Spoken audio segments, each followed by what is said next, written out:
Hello students, welcome to Power Tutorials. So today we are going to start chapter 3 of science, which is metals and non-metals of NCERT class 10 chemistry. And if who are having doubts with respect to this chapter, what is metals, what is non-metals, how we can define what is a metal, what are the physical properties, chemical properties, and those reactions with each other, and all those things we will cover. And I will try to complete this chapter within 5 to 6 parts. And also I will cover each and every example, each and every question which is there in the chapter, and also the backside exercises once I complete the chapter. So let's start with today's part, which is metals, non-metals and metalloids. So total we have 3 types. So metals are the elements which loses electron to become stable, whereas non-metals are the elements which gains electrons to become stable. And the metalloids are the elements which has both the properties of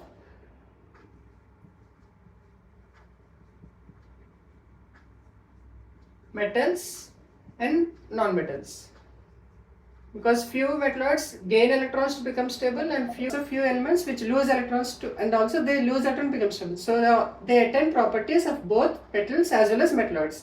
Whereas metals, as I mentioned, one of the property is they lose electron to become stable, whereas non-metals they gain electron to become stable. So we'll see in detail what are the types of metals, what are the physical properties, and how they can distinguish between metals and non-metals. With metalloids we'll discuss in later, because today's chapter is regarding only metals and non-metals. So let's have few examples of metals, so which we daily use. For example, copper, which we use in our wiring, that is household purposes, electricity purpose. And iron, this is mostly used in all the heavy parts, like for construction, as well as for the alloys of iron like steel is also used in constructions. And vessels, brass and all also comes under metals.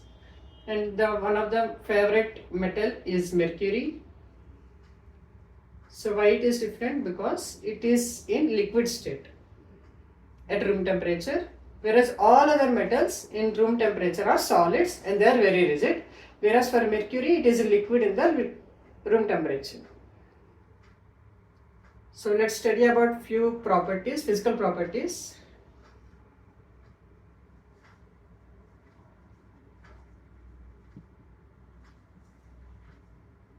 First one, all metals are solid at room temperature or in room temperature.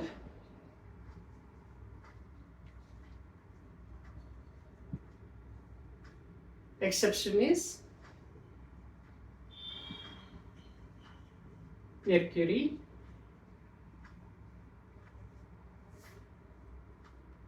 Second,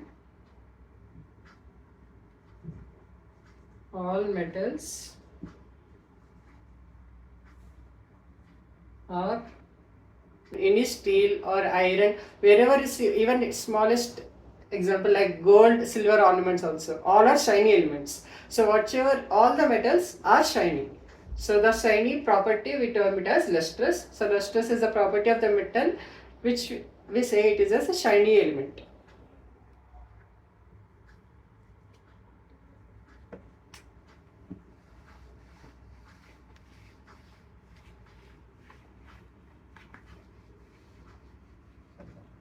We have third physical property, which is metals are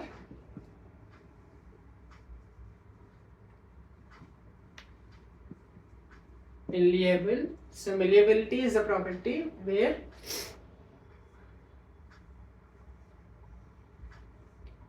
metals, the rigid metals, are converted to thin sheets.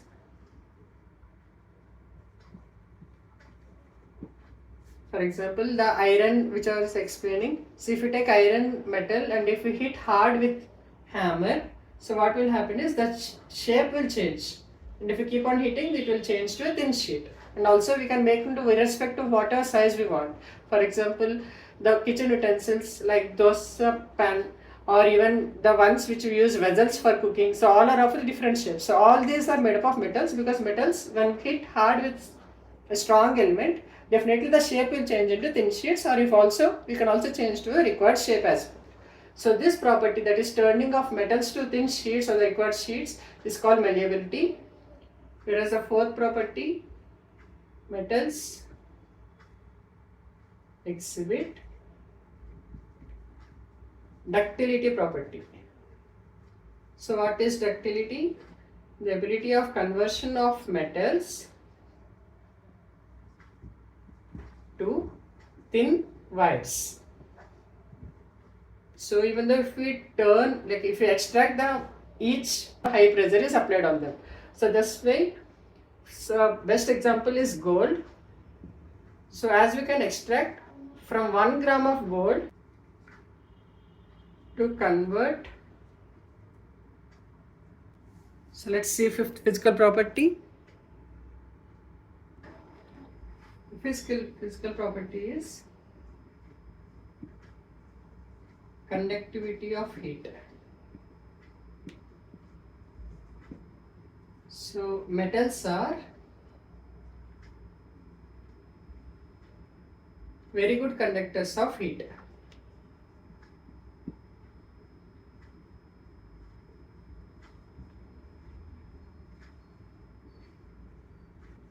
In this way we use mostly for cook purpose, because the metal, if we heat, the heat will be transmitted equally to the metal and it will easily conduct the heat property which is exerted on it. So the best examples are lead and mercury.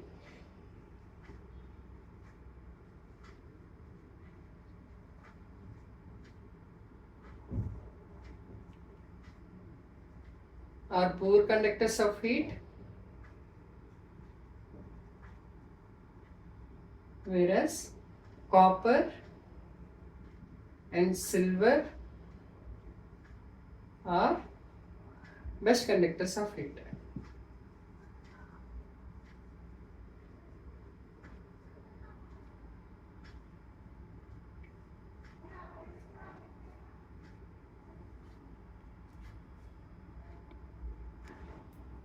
The sixth one is conductivity of electricity.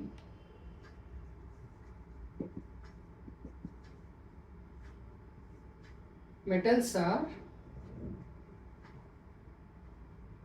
good conductors of electricity.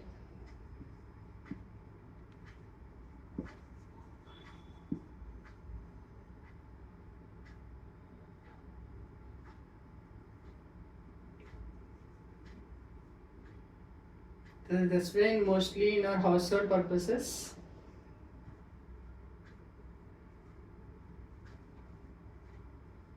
we use wiring of copper, whereas silver and gold are all the most best conductors. But as we know, we are afraid that if something happens, we will get a lot of charge. So this way mostly we use copper wires, which are little less costly than silver and gold, and those are very good conductors of heat as well as electricity. The seventh one is sonorous.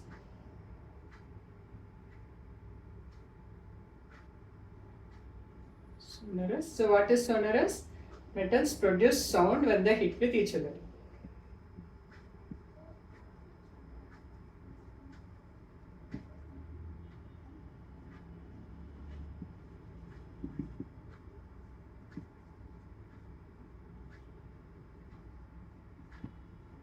So for example, the school bells.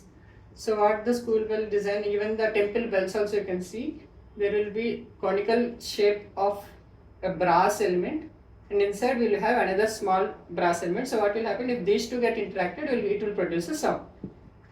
So even the school bells, or even in train also, in railway station you can see there will be an iron rod or which is present, and they will take a small another iron rod or even a handle kind of thing, and if these two are hit, it will also produce a sound. So this is a representation that if two metals are hit with each other strongly, there will be a creation of sound. So this property is called sonorous. Let's see about non-metals.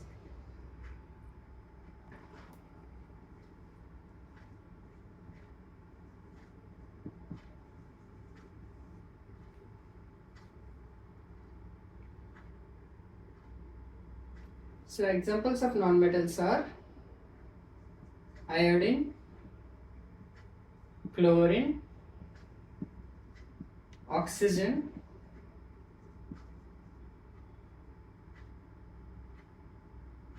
so all nonmetals exist as solid or gas at room temperature, except, so here also you have an exception, which is bromine. So bromine exists as liquid in room temperature. Whereas the same case I explained for metals, all the metals are exist in solid state at room temperature except mercury. Mercury exists as a liquid, whereas here in nonmetals case, all the nonmetals are exist either solid or gas at room temperature except bromine, which exists as liquid at room temperature. So we can also see that all metals are lustrous, whereas for non-metals also we have few things which are lustrous, that is which are shiny. The examples are, first one, iodine. Iodine is a non-metal but still it is lustrous, it is also having a shiny element. The second, we know we have a carbon as a non-metal, but carbon has various allotropes, that is the combination of different carbon elements as the types of symmetry as the structure difference. So one of the allotrope of carbon is diamond. So diamond is also a shiny surface, like it reflects light due to refraction of light inside it. Okay, so this is another exception, or you can also say that which non-metals are lustrous. We can say first is iodine, second is an allotrope of carbon which is in the form of diamond. So okay, this is lustrous. What about conductivity of heat? So it is very less. Like the non-metals doesn't allow conductivity of heat, even they doesn't pass current through it, but we have an also exception. Electrical conductivity. We have a non-metal which also allows electrical conductivity, which is an allotrope of carbon again, that is graphite. Graphite is a good conductor of electricity. So rest are also directly we can say opposite. For metals we have all are rigid and solid, whereas non-metals we have solid or gas at room temperature, the exception is bromine. Whereas for metals we have the exception of mercury. All the metals are lustrous, whereas we also have two non-metals which are lustrous, which are iodine and diamond. Diamond is an allotrope of carbon. And also electrical conductivity, no non-metals are good conductors of electricity except graphite, which is also an allotrope of carbon.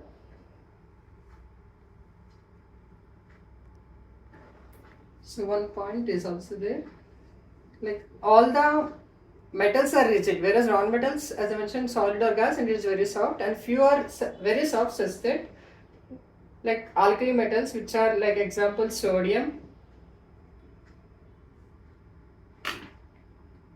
and potassium. These are alkali metals. So these are not that much strong such that it can be easily cut with knife. So these are also an exception of metals which are not rigid or which are not strong. So these two are few of the examples of alkali metals which are not strong such that they can easily cut with a knife and it will be similar to a soap-like structure. So as you can see here, like there are few similarities between metals and non-metals with respect to physical properties. Like here lustrous is not like all things which are lustrous are metals or which are not lustrous are non-metals. Even electrical conductivity also we have an exception. So this way all the metals or non-metals can be distinguished exactly with the help of chemical properties. There might be few exceptions but not with respect to physical properties. So let's start with the chemical properties of metals and non-metals.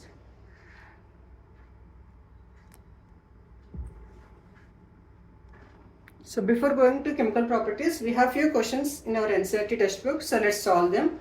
The first question, example of metal which is liquid at room temperature. So this I already explained. The answer is mercury. So mercury is the only metal which exists as liquid in the room temperature, which can be easily cut with knife. So these are examples of alkali metals. The answers are sodium and potassium. So these can be easily cut with knife. Best conductor of heat, answers are copper, and silver. Poor conductor of heat, answer is lead and mercury. So the best one is mercury. This way we use in our thermometers.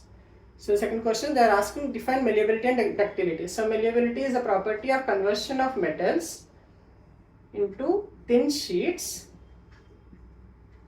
whereas ductility is the property of conversion of extraction of metals to thin wires. So hope you got the answers for these questions. Now let's move to the chemical properties of metals.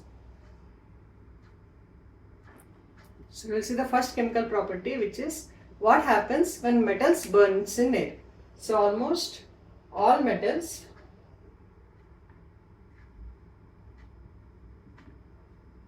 form metal oxides when reacted with air. So metal plus oxygen gives rise to metal oxide. Example, copper plus oxygen gives rise to CO. So to balance this, 2 oxygen. Similarly, Zn plus O2 gives rise to ZnO.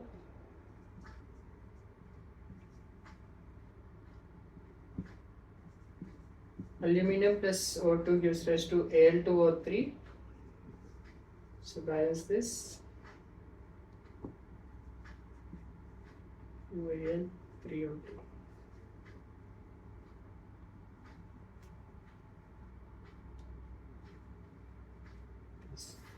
So copper plus oxygen gives rise to copper oxide, zinc plus oxygen gives rise to zinc oxide, and aluminum plus oxygen gives rise to aluminum oxide. Copper oxide is black in color.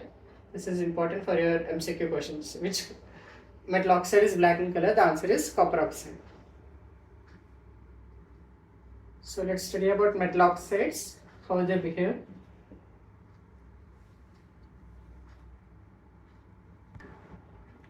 So as we studied in the last chapter, that all the metal oxides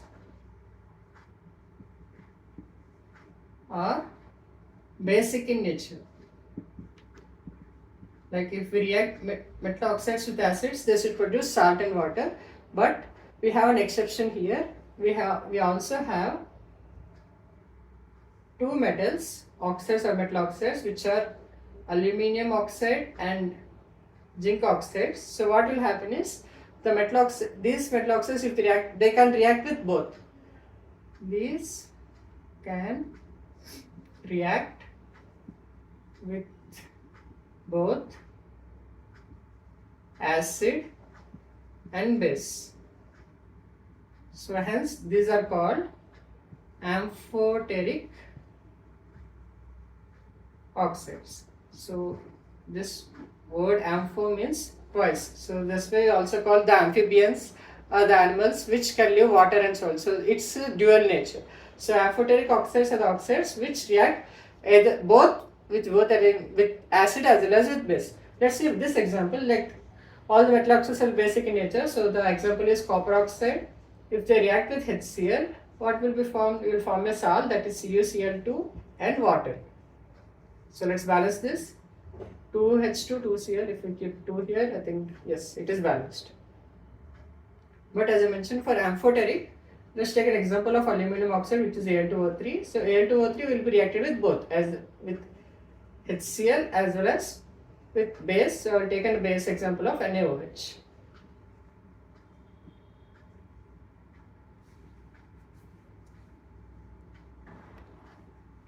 So you can see that aluminum oxide reacting with HCl, it forms AlCl3 plus H2O. So let's balance here, 2 chlorine, okay, let's keep 6 here, so that if it will 2 and 3, it will be balanced. Oxygen is balanced, aluminum is balanced, yes, everything is balanced. So here aluminum oxide is reacting with HCl, that is acid, to form aluminum chloride and water. Same way, if we react Al2O3 with NaOH, that is base, it forms sodium aluminate, that is AlNa.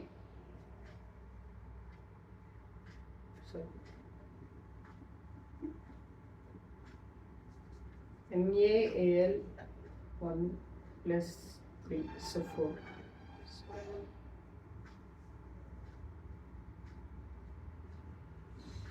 Okay. So sodium is 1, aluminum is 3, total we have plus 4. So oxygen is minus 2. So if I keep 2, it will become plus 4. So sodium aluminate is NaAlO2 plus water. So let's balance this. Oxygen we have total 4, here it is 2. So if we keep sodium is 2, aluminum is 2 here, here it is 1. So let's balance aluminum first. Aluminum become 2, sodium become 2, so 2 is 2. So oxygen is 3 plus 2, 5. Here it is 4 plus 1, 5. Yes, I think everything is balanced. So we have aluminum oxide which is reacting with sodium hydroxide to form sodium aluminate and water.